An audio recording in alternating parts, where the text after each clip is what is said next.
Alright guys, so on Friday you guys watched the video and did an assignment about graphing quadratic functions. Today we're going to talk about quadratic regression, which is really the same thing as the linear regression, except we're going to be dealing with quadratic models and not linear models. So in this case it says students will write quadratic functions for real-world problems using technology. How is a regression like a linear regression is our essential question. So how are they alike? Like I said, they're very similar. The steps are very similar. When we go through the steps, it's menu, just like it was with linear. It's for, which is statistics, just like it was with linear. It's still one, which is stat calc, or calculations, right? Once we get here though, it changes. With linear, we went with number 3, right? With quadratic though, we're going to go with 6. And when you get there, you're going to see that it says quadratic. So it's a quadratic regression. Alright, so it says Andy recorded the outside temperature several times during the day. So at 8 a.m. she got 68, 12 p.m. she got 80, 4 p.m. she got 84.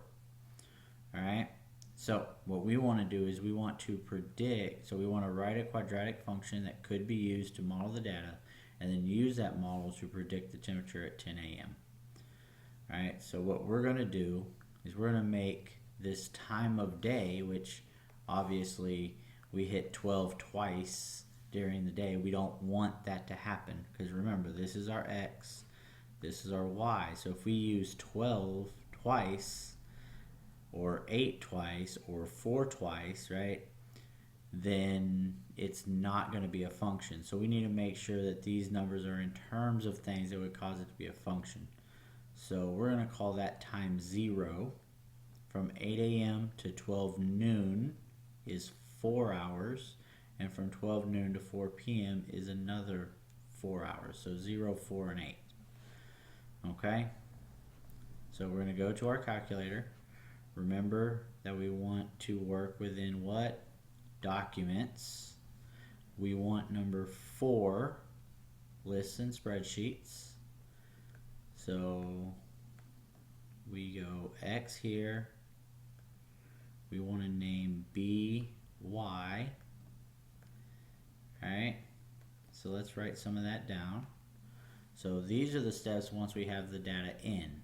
So we start with 1, new doc.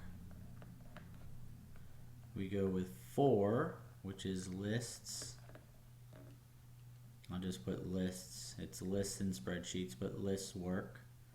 Then we name, so then A is X, B is Y, right? So then we're going to enter our data. So we got 0, 4, 8. And then we have, what was it, 68, I believe. 68, 80, 84. So 68, 80, and 84. Alright, so this is where we press menu, 4, 1, and then you see 3 is linear. We want quadratic, which is 6. So we're going to come over here, hit 6. Remember that's X, that's Y. And then we come all the way down to OK and hit enter. And it gives us our quadratic regression. So it says regular equation is ax squared plus bx plus c. You can see that down here. When I go over this, you see how it shows that? So my a goes in front of x squared, so that's negative 0.25. So my regression is negative 0.25x squared. Then I have a positive 4 that's going to go in front of x. So plus 4x. And then we have plus 68. So plus 68. So there's there's our regression. There's our model. So now we want to figure out 10 a.m. Well, 10 a.m. is going to come up twice. Think about that. 10 a.m. is halfway between 8 a.m. and 12 p.m., but it also would be later, right? So this is 4 p.m. So adding 6 to this would be 10 p.m.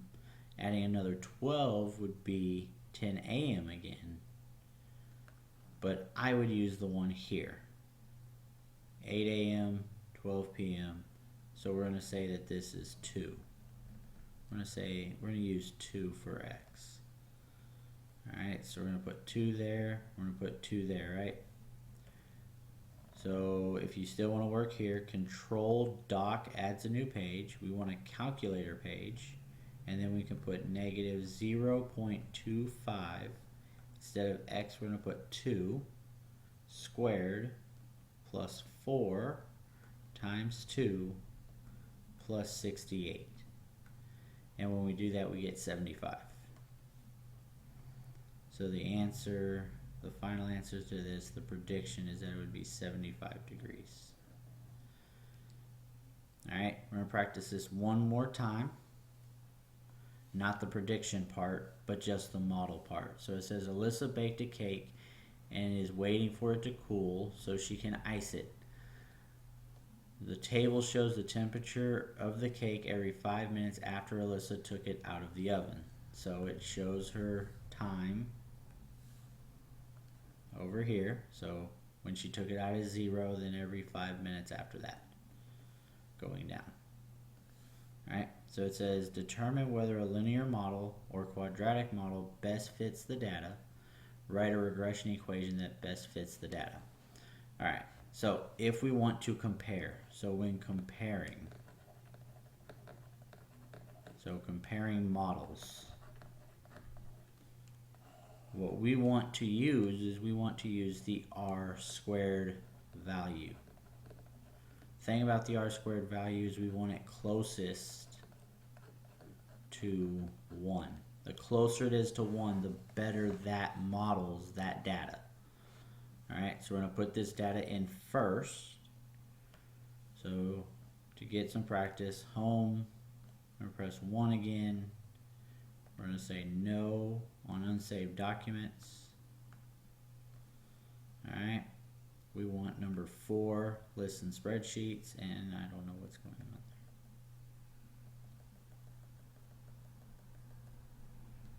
there. Alright, so that's X, that's Y.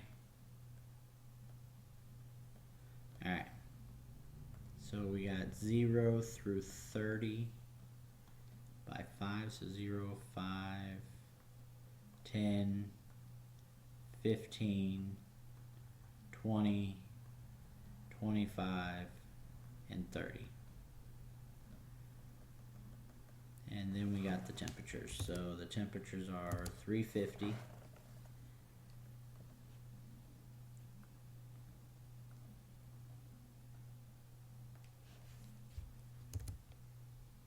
244, 178, 137, 112, 96, and 89. Alright, so there's our data.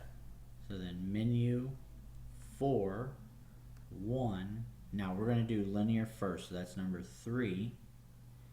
Still X, still Y, and come down to OK. And in this case, the R squared value, which is what you're looking for, is 0.86. Okay, so linear R squared equals 0.86. Alright, so now we're going to try the quadratic. So menu 4, 1. We want number 6. That's still going to be X. That's still going to be Y. And then OK. this case, the r squared value is 0.99. So quadratic r squared is 0.99. So obviously quadratic is the best fit, right? So then we want to write down that model. So looking at this, so we have 0.37. So we have 0.37x squared minus 19.28. We're going to round to 2 decimal places. So minus 19.28 minus 19.28. Right? And then we have plus 341.21. So plus 341.21. And there is your quadratic model. Alright, so that's the lesson. There's a few problems to work on. Work on that. If you have extra time, you can move on to solving by graphing. I'll make sure to post that one today as well.